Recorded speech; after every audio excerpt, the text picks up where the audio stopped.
আত্মানো কেনেকুৱা? এই প্ৰশ্নটো শিষ্যজনে গুৰুদেৱক বাৰে বাৰে সুধিছে।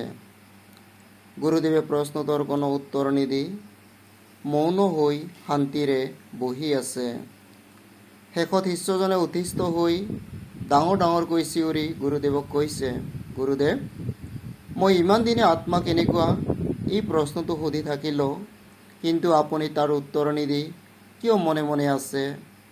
তেতিয়া গুৰুদেৱে মিচিকিয়াই হাঁহি শিষ্যজনক ক'লে, বৎস, তুমি যিমানবাৰ আত্মাৰ বিষয়ে সুধিলা, মই সিমানবাৰেই তোমাক উত্তৰ দি থাকিলোঁ, কিন্তু তুমি মোৰ উত্তৰটো বুজিব নোৱাৰিলা বা ধৰিব নোৱাৰিলা। এতিয়া মই কি কৰোঁ? এই শান্ত আত্মাৰ স্বৰূপ তোমাক বুজাই আছিলোঁ, তথাপিতো তুমি যেতিয়া বুজি নাপালা, তেন্তে তোমাক বুজাই কওঁ শুনা। উপশান্ত অময় আত্মা। আত্মা হ'ল উপশান্ত।